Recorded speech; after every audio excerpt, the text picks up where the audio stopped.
Bonjour mes chers amis, je suis très contente de vous voir encore.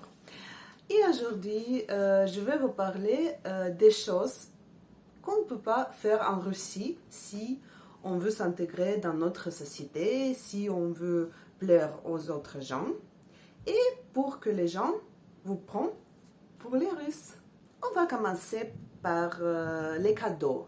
Quel cadeau est interdit d'offrir aux Russes?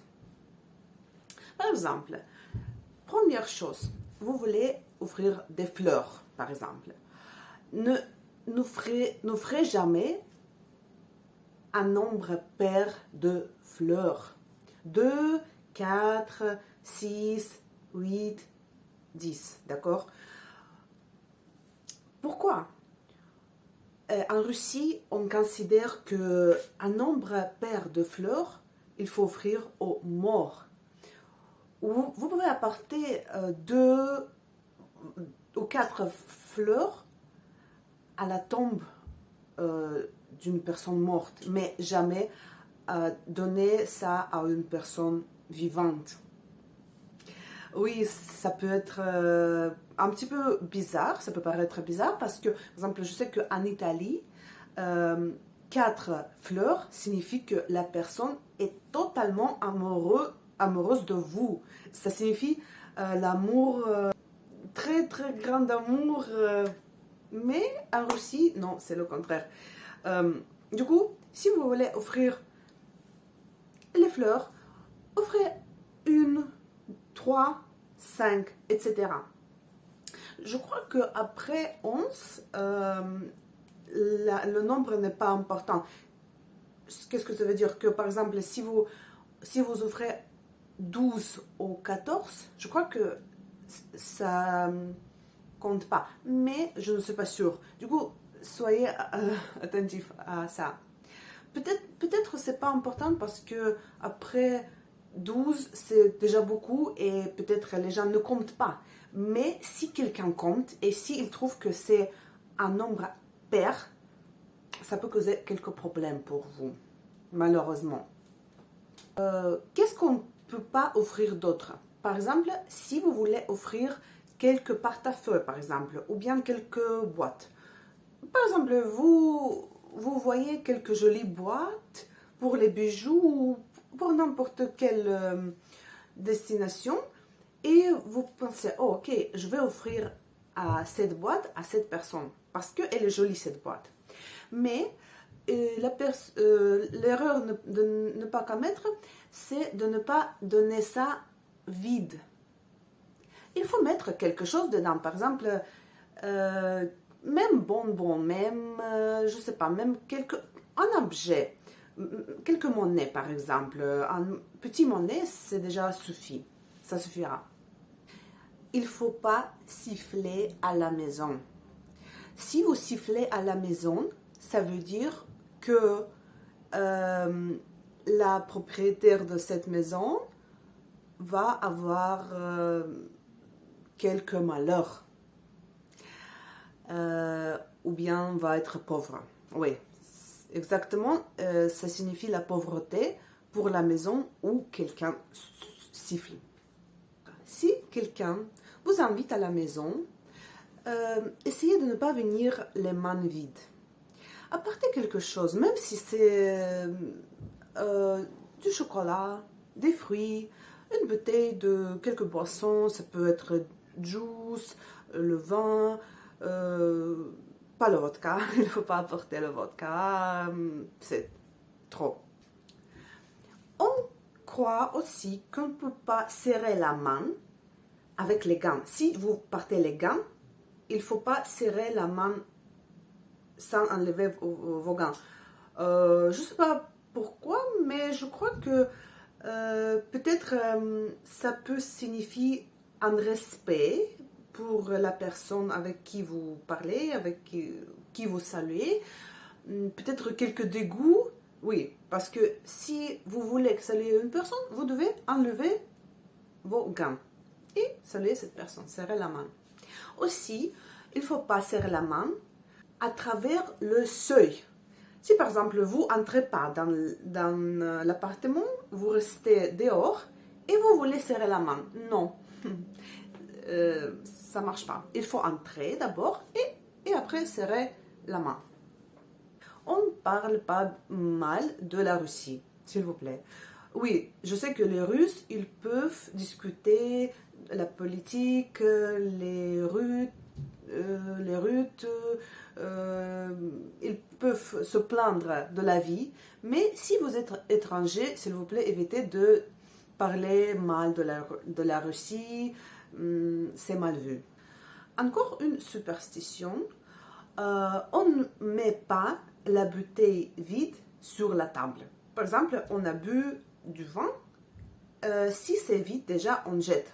On jette, on met quelque part, mais pas sur la table. Parce que ça signifie aussi que cette maison peut avoir du malheur. Je ne sais pas pourquoi, comment c'est lié, mais c'est comme ça.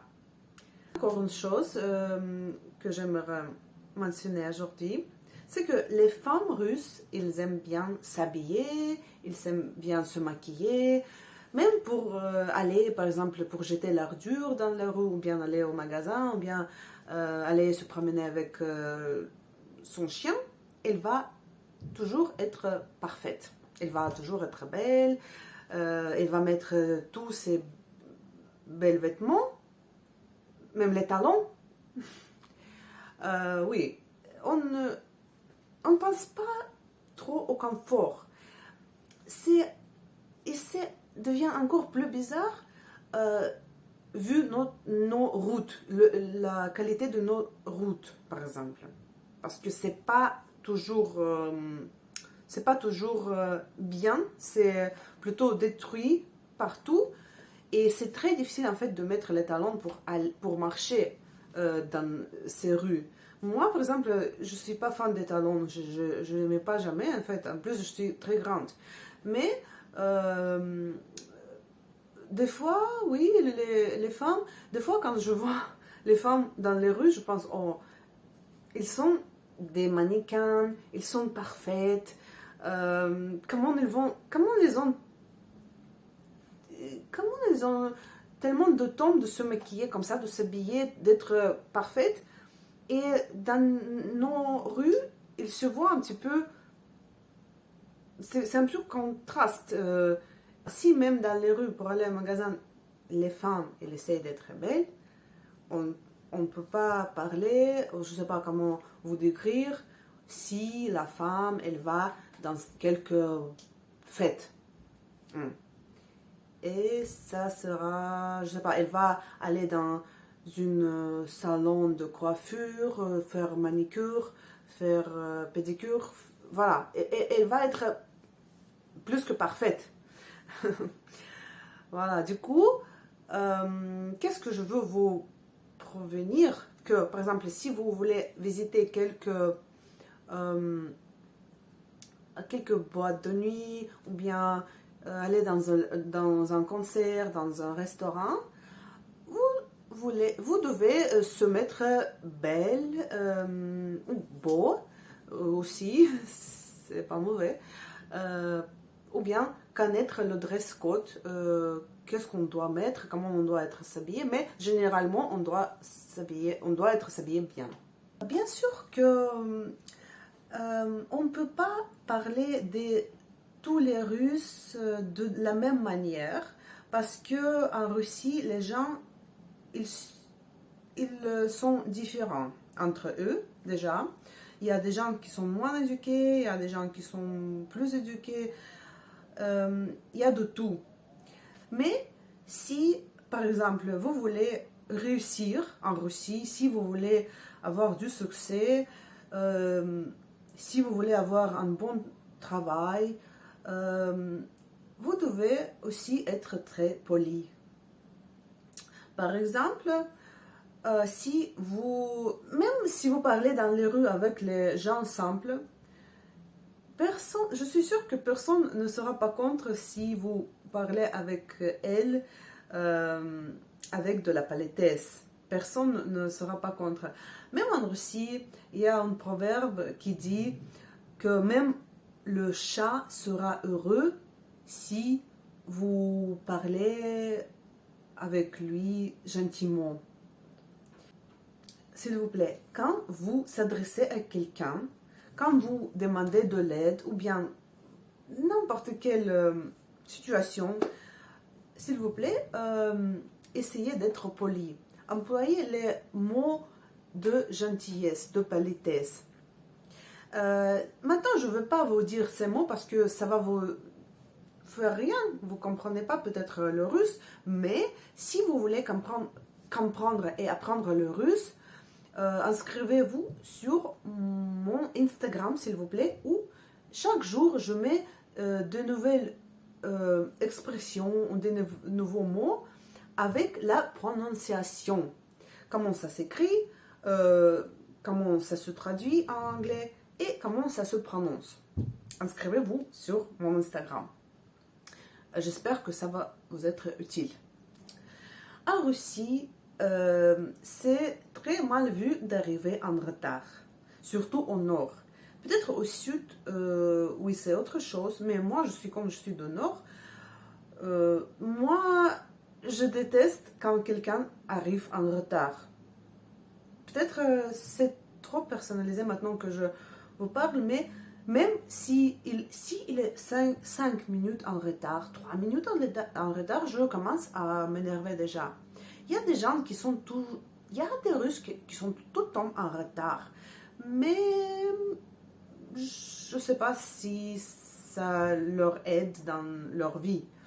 Parce que normalement, si tu es en retard, écris un SMS, appelle ou préviens la personne que tu es en retard, tout simplement. Oui, bien sûr qu'il y a du trafic, il y a des obstacles, mais il y a toujours ton téléphone pour écrire et prévenir la personne que tu seras en retard. Il y a aussi une chose, la langue russe, c'est pas l'anglais. On peut se tutoyer et on peut être formel. On peut être informel avec les amis, avec votre famille, mais il faut être formel avec les gens que vous ne connaissez pas. Ça veut dire que vous voyez, tutoyez pas les personnes que vous ne connaissez pas. Si vous voulez approfondir encore votre russe, je vais vous raconter sur mon compte Instagram. Comment dire vous, comment dire tu, comment s'adresser à la personne que vous ne connaissez pas, comment s'adresser à la personne que vous connaissez. Et comme toujours, l'exception, c'est les enfants. Bien sûr que pour les enfants, on ne s'adresse pas vous, non, on dit tout simplement tu. Généralement, on ne touche pas trop les gens. On ne touche pas les gens inconnus. Nous, les Russes, on n'est pas trop tactile peut-être. Au moins, dans notre culture, il n'y a pas cette habitude de toucher. Oui, encore, il y a des gens qui le font. Mais, par exemple, d'après moi, j'aime pas ça et je crois que généralement, en Russie, plutôt on est contre. Surtout si vous touchez les enfants des inconnus. C'est mal vu un petit peu, oui. Si cette vidéo était utile pour vous, s'il vous plaît, inscrivez-vous sur ma chaîne et mettez-moi les likes. Je serai très très très contente. Merci beaucoup à vous et à bientôt.